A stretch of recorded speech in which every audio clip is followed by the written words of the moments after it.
Hello and welcome to this edition of the State of Soy. I'm Aaron Putzi. You can't have a conversation right now about soybeans without the topic of Brazil coming up. And a couple of soybean farmer leaders recently traveled to Brazil to see firsthand what's going on in that country. We know it's a mover. I'm visiting with Suzanne Sherburne, ISA president, and Randy Miller, immediate past president of ISA. So you were in Brazil. A headline or two from your time there in the country that your fellow Iowa soybean farmers would find of interest. Suzanne, you first. Contrary to popular belief, they are creating more land for soybeans, corn, cover crops, etc. And that's about a 2 to 3 year process going from grazing land into soybean production? It goes from Cerrado, where they clear it, to grazing. You are correct on that, and then they start the row crop process. Wow. And Randy, it's always grow time there. Yes, they've got 3 crops a year they can grow, starting with a soybean crop, transitioning to a corn crop, and then to a cover crop that they can graze. So they are continually producing a crop down there. There's no off time.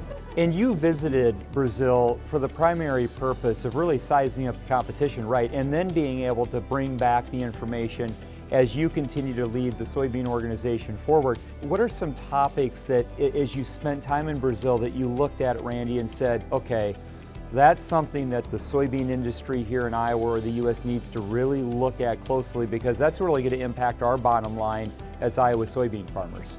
I would say one of the things is the ability to continue to grow our yields, to produce a crop that's sustainable and of high quality. It'll continue to be an issue. They don't see it as much of an issue as we do, but I think we're light years ahead as far as sustainability and the way we raise crops. Brazil's doing a really good job of promoting that the farmers are the answer to environmental concerns and issues. They've taken on the stance that we are the answer. We are how Brazil is going to move forward in sustainability, in the whole climate issues. They are the answer, and you got to give them credit for that. And the area we went into is in the northeast quadrant of Brazil, and they just started clearing this land in 77 approximately. Yep. And so they're watching what has happened in the southern part of Brazil. They're watching us what happened in the U.S., and they're taking away from that so they get it right this first time. So they're learning, and they can just move it that much quicker based on what they see has happened and applying it there locally. Yep. What is something, Suzanne, that you look to from your vantage point as an Iowa farmer and a soybean leader, something that the industry here close to home really needs to hone in and look at to perhaps remain competitive in this global marketplace given the rise of Brazil? Well, right now, I'm afraid to say we aren't a step ahead. I believe that we are a step behind. Brazil has figured out on the carbon intensity score how to promote their products above and beyond the United States. We need to work on getting our carbon intensity scores lowered. In Brazil, they talked about no-till. Well, one thing I noticed, and I think you noticed as well, Randy, in Basalis, which is a 250,000 population city, and it's the headquarters for this region for agriculture, we did not see tillage equipment at all. None. So, when they talk about no-tilling in Brazil, they're serious. So we planters, did not tractors, see it. and combines. That's pretty much exactly sprayers. right. We hear a lot about the infrastructural advantage here in the U.S. True? Very much so. The ability that we have to get a crop from the field to the end user is a matter of weeks. It's a matter of months there. The amount of time and the cost that is associated with getting that crop But there. of course, that may be changing too with investments of China in the Yes. infrastructure Yes. within Brazil. Absolutely. At the local level, you have to remember some of these farmers, their land is 150, 200 miles away from the cities, the towns, the Cargills of the world, where they are delivering. So I spoke to one farmer who she drives 150 miles to get her crop from her farm to the Cargill plant.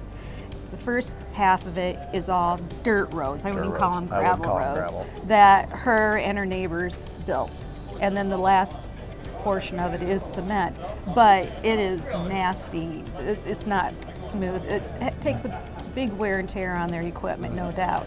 That is a challenge yet, but we have large amounts of investment that are improving the rail as well as the ports. We had the opportunity to visit the port in Sao Luis, and they're excited, the Port Authority is, on adding 2 more grain handling facilities within their port system.